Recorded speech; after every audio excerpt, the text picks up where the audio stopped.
This is Johnny with RV-SWAT. So you want to be a gate guard? Today we'll show you everything you need to know to get started gate guarding. This video might get a little lengthy, but make sure you hang in there. At the end of the video, I give you a special bonus tip to get the most out of your gate guarding adventure. Stay tuned.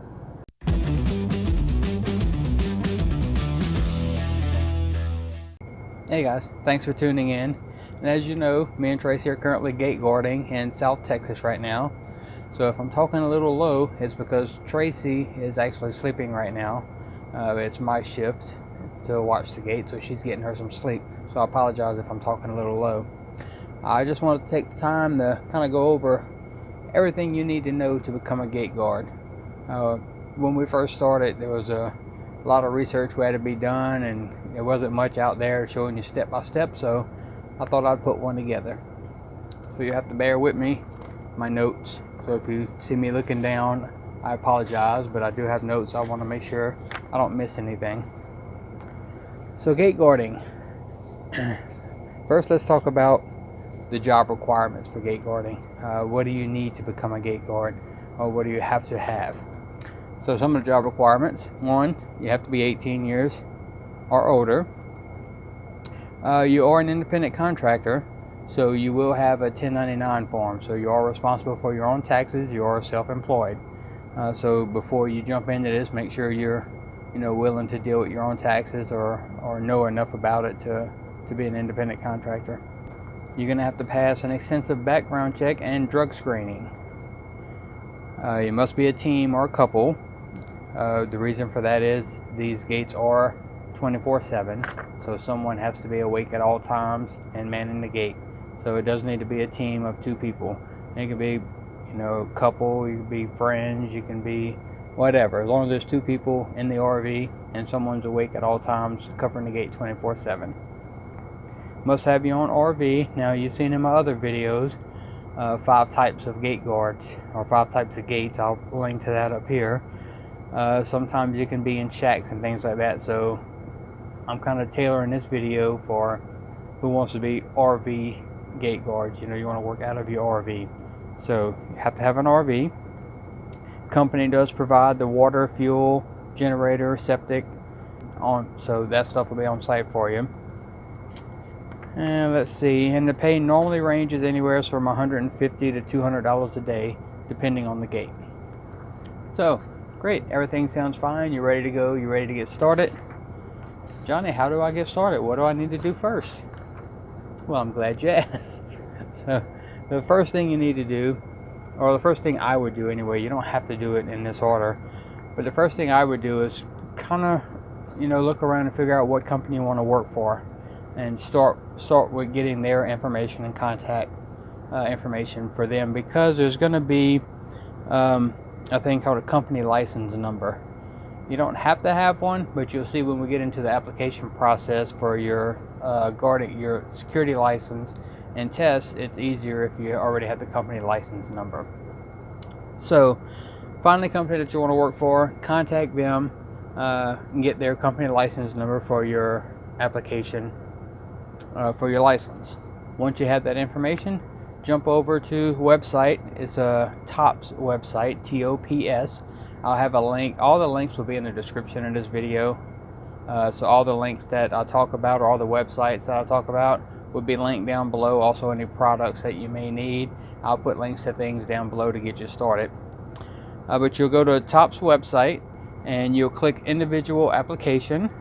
And then once you get started with the individual application, you get to the employment tab, and that's where it's going to ask for the company license number. That's where you're going to put that number you got from the company that you plan on working for. Let's jump over to the computer for a minute. I'll show you the TOPS website and kind of walk you through what you need to do. Can't go through the whole process because I've already got my license, but we can take you so far and kind of show you and help you get started with the process to start the TOPS application. Alright guys, so here we are at the TOPS website. So first thing you want to do is click down here where it says Start Individual Application. From here, the individual application, you select your application type. We are unarmed registration. hit next.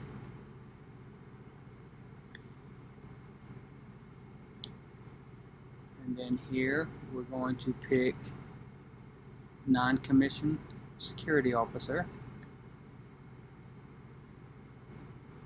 Click next. Now again, I don't know how far I'm going to be able to show you the process because I already have a license, so I don't know how far it'll let us get in the application by, you know, putting pretty much false information. I would do a John Doe situation. Alright guys, unfortunately I tried to put some John Doe type information in and it won't let me go any further, so this is as far as I can take in this example, but I will say, as you can see here, it's pretty self-explanatory from this point on. You fill out your personal information. You will get to one section that says employment information for company license. Again, you will get that license number from whatever gate guard company you choose to work for. You can contact them and they can give you that information. Or you can try to go and not enter that information and just get an open license. I'm not sure if that's possible or not, but you can give it a shot. And then once you finish this application, you can log into your account and it'll show you the status and let you know what else needs to be uploaded to this site as you get it. Alright, so once you finish with the TOPS application, that application I think runs $65 per person. Now each person in your team will have to do this process individually. So you both individually have to be licensed. So the TOPS application, I believe, is $65.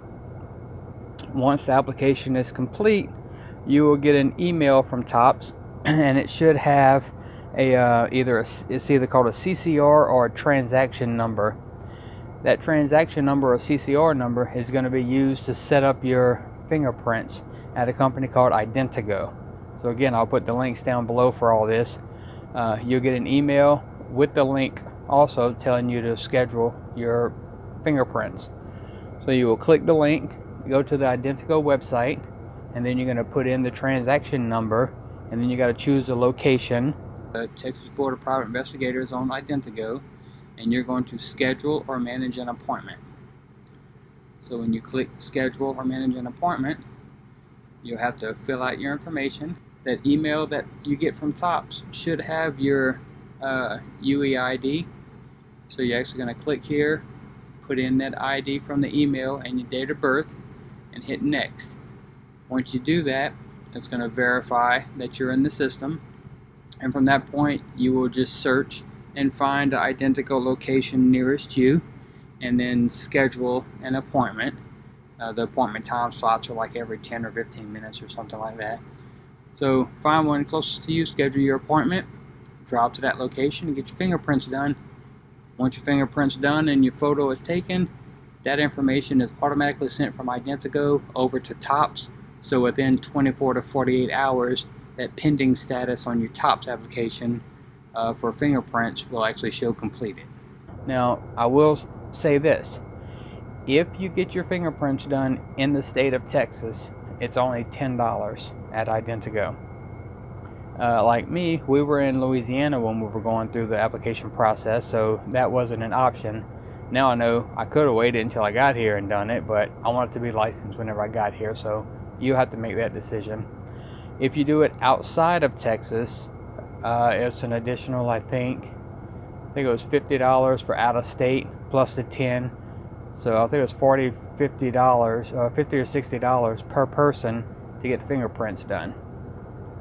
But we chose to do it in New Orleans. We were close to that area at the time, and it was easier just to get it done there, so we paid the fee. Once you get your fingerprint appointment set up, you have to take the training course. The level 2 training course, security level 2, is at a website called teex.org. Again, I'll put the links down below. You'll go to that website. You're going to click on law enforcement, and then you're going to scroll down and select security, and you're looking for the Texas Private Security and select the SAP 201 course. Again, we'll jump over to the computer and I'll show you where all this is at, and you'll register for that course to take the course, and that one is a $35 fee for that course per individual in your team. When me and Tracy took this course, I forget how long they give you. You have months to complete it, so it depends on how early you get started with this. But I think me and Tracy banged it out in like, I don't know, I want to say 4 or 5 hours. We took the whole course, took the test, passed everything, and we were done. But anyway, let's jump over to the computer and I'll show you that website and show you the process to get started with that one. Alright, for your level 2 training course, you'll come over to teex.org and you're going to want to scroll down and look for Law Enforcement and Protective Services. Click there. And then you're going to scroll down. Oh, there it is. Security. Sorry. You're going to scroll down. And you're going to find Security. Click on Security. And we want Texas Private Security Bureau Licensing. And the one course in here is the SAP 201. This is your course. So we're going to click on the course. If you want to read the description of the course and what it all entails, all the information about the course is here. But you're going to have to come, you say it's $35 per person. Everyone has to register separately. So you're going to take this course, you're going to hit register. And unfortunately, I really can't show you anything from here. You're going to click create an account. You're going to fill out all the information, take the course. Once the course is complete, you will have access to download the certificate. That certificate will be uploaded to the TOPS website to complete the application process there and get your pocket cards. Now, once you get your TOPS application started and you finish your level 2 security training course, when you look at TOPS, when you check the status of your application, they'll show you the steps and what you need to do next. There'll be sections where you have to upload documentation or things like that. One of the things you have to upload is when you finish your level 2 training course, you can download a completion certificate, and you have to take that file and upload it to the TOPS website. So you'll upload your application, you'll upload your certificate to the TOPS site, and it'll show that section as complete. Once you do your Identigo and do your fingerprints, that system will automatically, Identigo themselves will put into the system that you got your fingerprints done. That will also update on TOPS, and you can always go to TOPS, check the status of your application, and see kind of what they're waiting on. Once all the steps are completed and marked complete, then they will issue you your pocket card in the mail, and you'll receive that, and that's what you're going to need for any company that you work for. Is going to have a copy of that pocket card to show that you're a licensed security officer. Now, once all that is done and you have your pocket card in hand, you are licensed and ready to be a gate guard. Next step you have to do is whatever company you're working for, either contact them and let them know you're ready for a gate. Hopefully you can get on the gate immediately, or for the 9 times out of 10 you'll end up having to go to their yard and sit in their yard for a couple of days while you're doing some paperwork and things, and wait for a gate. So far, every company we work for, once you have your license in hand, you're a licensed gate guard ready to go, you will get to that company's yard and you have to go in and fill out a contractor agreement with that company. And then every company is a little different. You'll fill out the contractor agreement, and then any other paperwork that they need. They'll need copies or pictures of your driver's license and your pocket card. Some of them may need more from you. They'll let you know whenever you're there, but that's what the first day or so in the yard is, getting all the paperwork together, getting you in their system. All right, so that's all there is to it. You're now a licensed security officer ready to start guarding gates. I will tell you a few things, some tips and bonus material. Thank you for hanging in there to the end of the video, number one. Number two, some tips I can give you is, depending on the company that you work for, you're going to need different things. There are companies out there to supply your lights and your alarms, your bells that ring when people come in and out, and there are some companies that do not. So the tip I have for you, my personal opinion, buy everything yourself. You're self-employed, you're an independent contractor. Buy all these things so you're not relying on just one company, possibly two companies. There's a lot of gate guarding companies out there, and if you kind of limit yourself to only one or two, your gates are going to be limited and how long you work is going to be limited. So go ahead and buy yourself a set of floodlights. Buy yourself the alarms. There's cheap ones and there's expensive ones depending on what you want. Currently we have little motion sensors and alarms. I'll put a link to that and show you a picture of it right here. But we want the ones that have the hose that you roll over. Again, we'll put a link to that also. So alarms, lights, really the main things that you're going to need.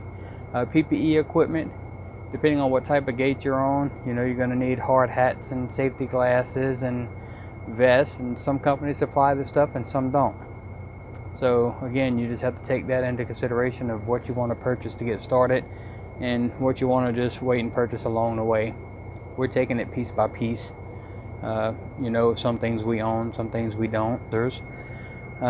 So we want to have all the stuff that we need, so when we see an ad posted for a company that needs immediate help and we're not on a gate, we need to work, we have all the stuff, we can work for any company.